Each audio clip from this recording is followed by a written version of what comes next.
Welcome back to another episode of Harmonious at Lunch, the show that fuels your business success. I'm Brandon Gano, your host and guide through the world of harmonious business growth. Today, we're unlocking powerful strategies with industry experts to help your business thrive. If you're a business owner, entrepreneur, or executive, you are in the right place. Join me and our incredible guest today on the journey to clarity, growth, and success. It is time to revolutionize your approach to business. Let's dive in with another episode of Harmonious at Lunch. Welcome back to some more bite-sized business advice, and we are talking about high performance today. I think it's a topic that's pretty cool, and we're going to unpack it. Typically, when you hear high performance, it's about like cars, but I don't think we're talking about that. I think we're talking about human beings today, which is awesome. Executives, leaders, CEOs, you need to be high performance if you want to run a high performance business. But I also think you need to trickle that down to your staff and make it as part of your culture. So before we go any further, let me welcome my guest on, Carlo Taormina. Welcome to the show. Thank you for being here. Thank you, Brandon, for having me, man. I'm excited. So let me do this. Let's start here because I defined high performance as a car, which I don't think it is. What does high performance mean for you? For me, high performance means how can I show up as the best version of myself every single day, whether it be personally or professionally, is how can I become the best version? How can I perform like a high performance car every single day, right? That's what I like to think about it. Yeah, and I think a lot of people just innately want that. They want to be the best version of themselves, but things come up, right? Life happens. You get down, you get a email that rubs you the wrong way, and you get off your game for a little bit, however long that takes. So what is it? What do you find that gets people off of that high performance mindset, and really not even just the mindset, but they get out of the practice of high performance? Personally, for me, what I see, what the difference is between people who are those that are high performers and those who aren't is simply just doing the work required to become such, right? So something that I love and hold dear is like one of those factoids that I will always remember, and it's always something that's stuck with me, is that humans will always take the path of least resistance because sometimes things are hard, right? So what would the average person rather want to do?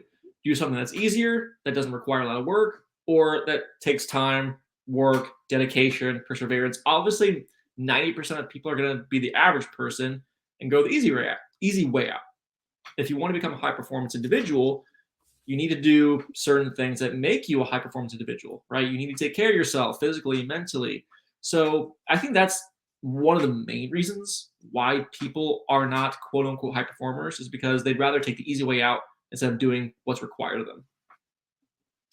What prevents that though? Like what? Because I think we can identify what those things are in our lives pretty simply. Mhm. What is it that comes up to prevent us from going the hard route, or at least, I hate to even say hard because a lot of times it's just they're the same. One just may require more discipline or more focus. So what is it that holds us back? One thing I can think of, one thing that can hold people back is that their why is not strong enough. So they're not compelled to do anything. Because a lot of people, when they say, oh, I need to be a high performance person, I need to push myself, a lot of times it's not about pushing yourself, it's about being pulled towards something, right? So if you want to become this high performance, but like everyone wants to make $1 million, everyone. But are you gonna do what's required to make the $1 million? No. But if you feel pulled enough to do what's why it means so much to you to make the $1 million, you're probably gonna do it. So if you ask somebody why they want to lose 25 pounds, everyone's gonna say, oh, I just want to be healthy. But when they do that, they end up falling off the wagon.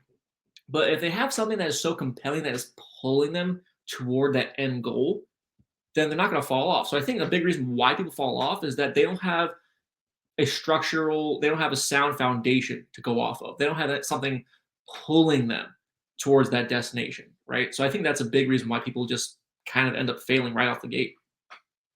That's interesting because that's when we consult with businesses, we always start there with the why in the business context is mission, your business's mission. And we find that companies just they don't have it. Whether they don't have it or it just hasn't been looked at in 10 years is really the same thing. Do you find that with individuals too, that because I think we all had a why in the beginning of starting our businesses, but 10, 15, 20 years in, if you don't make a new one or you don't think about it, it's not going to pull you forward anymore. So, Mhm. I mean, is that something that tends to happen with people? Yeah, absolutely. In fact, I remember a conversation specifically I had with somebody. I actually met him at a networking event, and we were just talking, chit chatting, and he has his own insurance business. And you can tell who he was when he wanted to start it as opposed to where he is now, right? And he's in a much better place now after, we talked a little bit. But he was just saying, like, he's like, yeah, I'm just in the mundane routine things I'm doing every single day, right? Oh, now the market sucks, and now it's making me feel worse and less fulfilled about what I'm doing. And there was nothing really pulling him toward a new direction, a new goal, anything like that. So he was not really passionate about what he was doing in the first place. But not only that, of what he was doing currently, I think it's fair to say that he wasn't being the best version of himself. And that was translating to his employees, to his staff, to the clients he was helping, right? So I think we all need that foundation. We all need that compelling why. And we need to remind ourselves constantly because that's what's going to keep us going, keep us moving forward. So when you start to work with your clients, I assume that's one of the first things you look at, if not the first. So Yeah. how do you go through identifying, first and foremost, is it clear enough? Is it compelling? Can we stick with it?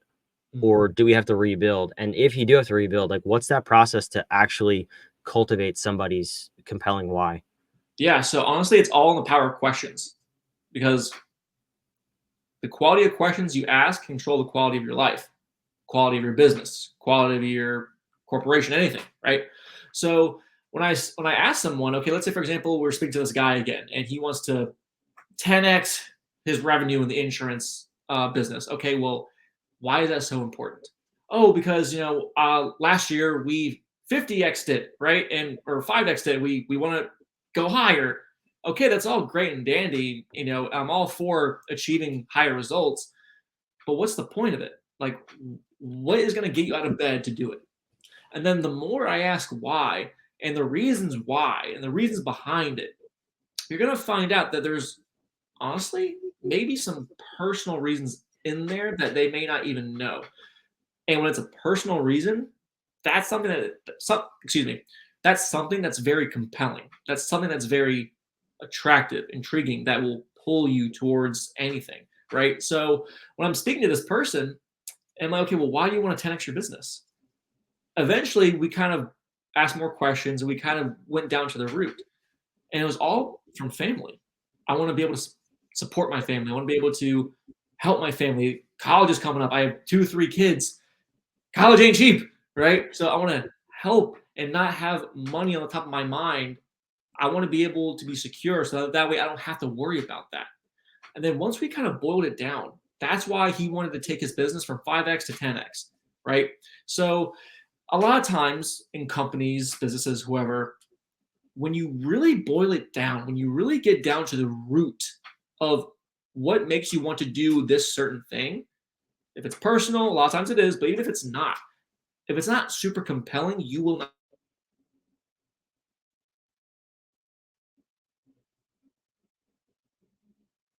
Oh, my camera went away. Sorry about that. I Yeah, don't know no why my worries. camera went away.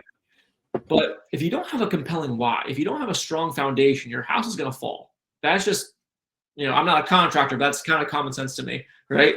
So ask yourself in your business, why am I doing what I'm doing?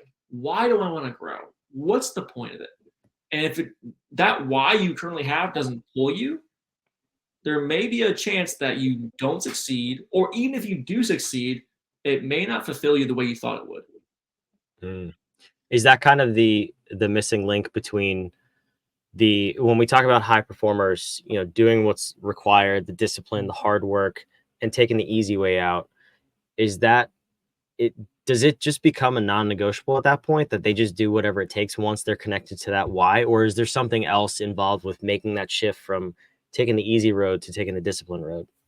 Yeah, I mean, I like to think every company, everybody is different, right? But the main thing, if you want to become that high performing individual, is have that foundation. Like you got to find out why, right? I mean, Yeah. there are other things that you can add to the puzzle because again, at the end of the day, this is all a puzzle. and we're just adding little pieces in.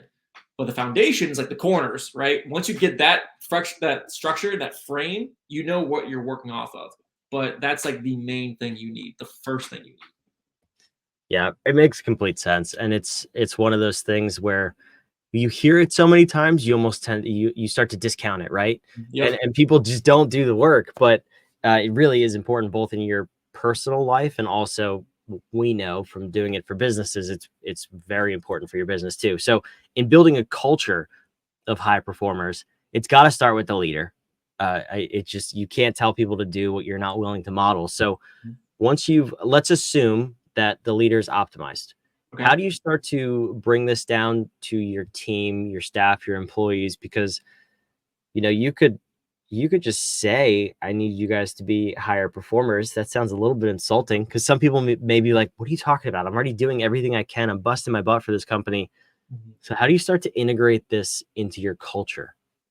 Well, I think honestly, the first thing is by doing, I don't say by doing nothing, but I'm a firm believer that you are the average person you hang out with, right? So if you are the leader of your company and you're surrounding yourself with maybe those individuals who may not see what you see in your company, they may not be the best fit. But if you see the potential in these people, if you get definitely realize that, okay, these individuals are going to help me take my company to the next level.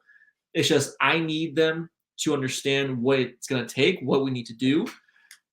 If you were incorporating these different behaviors, these different patterns, these different thought processes, that's going to rub off on your staff. That's going to rub off on your employees. And they're going to take notice and say, hey, Brandon over here, our leader is doing all these additional steps. That's going to rub off naturally, right? Now, also, like everyone can relate to this, is our first job, our second job when we were kids, teenagers, when the manager wasn't around, we may have slacked every once in a while, right? Because the manager's not around. But when that manager shows his face, you're like scrubbing the freaking ceilings if you're working in like McDonald's or something. Like you're going above and beyond. Imagine if you were the leader and you're around, what are the odds that your team is going to go above and beyond, right?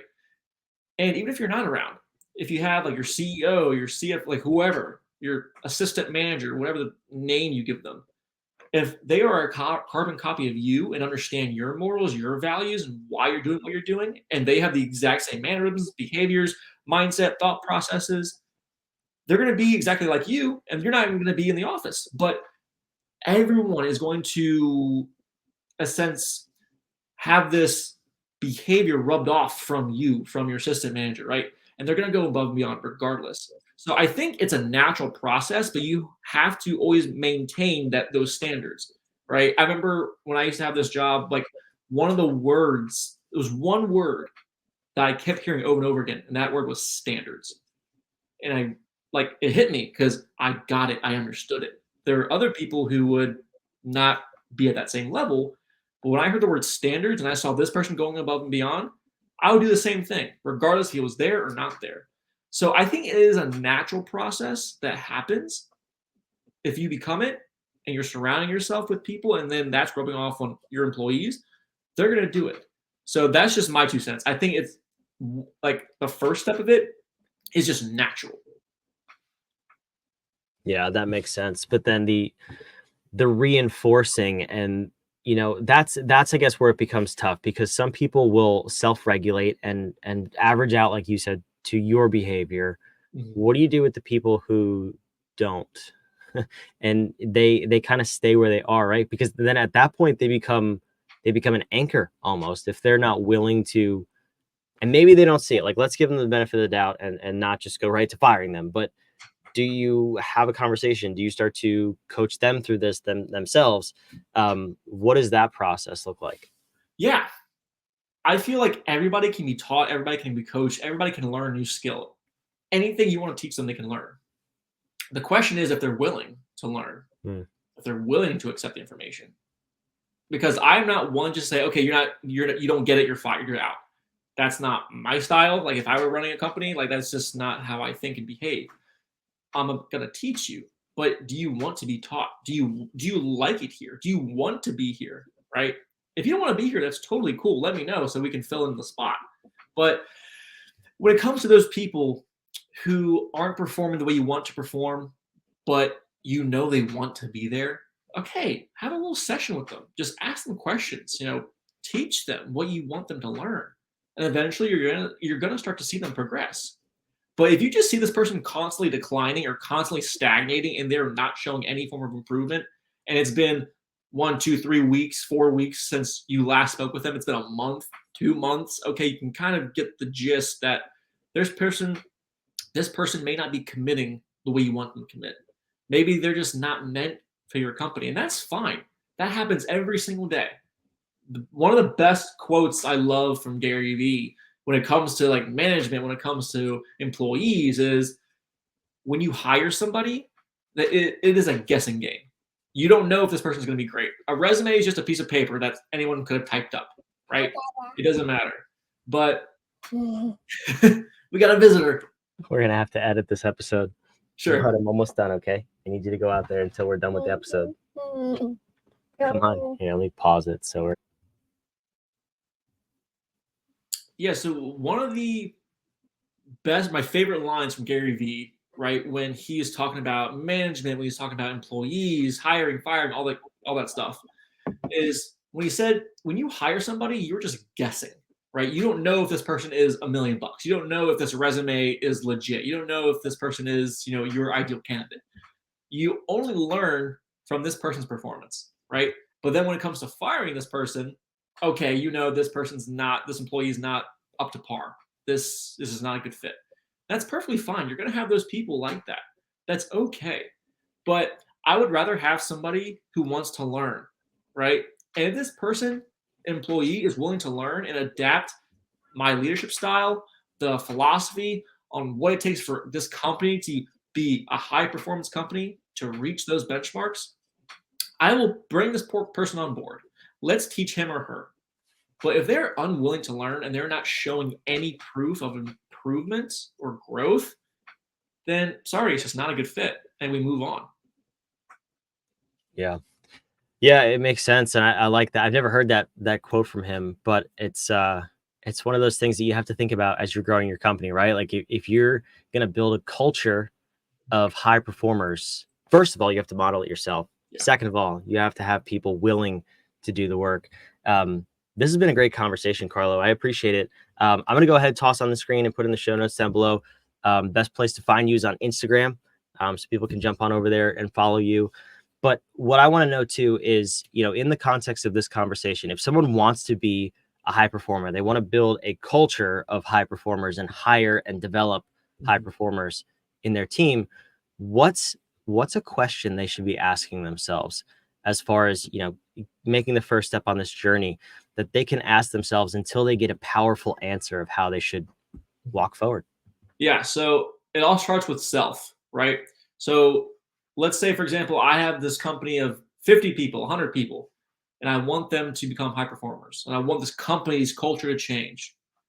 The first question I'm asking myself is, what do I need to do myself to reflect what I want for this company? Because it all starts with me, right? So what do I need to do myself? And then when you ask that question, you're going to start to see, you're going to get 4 or 5 answers off the top of your head. Oh, I need to do this. I need to do more of this. I need to probably avoid doing that.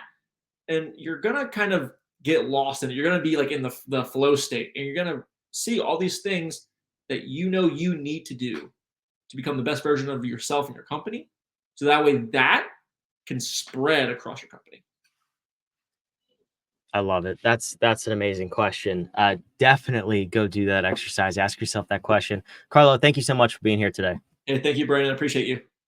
For those of you watching, listening, wherever you are, make sure you subscribe. We want to keep bringing these episodes to you every single day of the week so you could be a high performer, you can grow your business, and ultimately, we want you to have a harmonious business and life. That's the whole goal. So we'll see you on the next episode of Harmonious.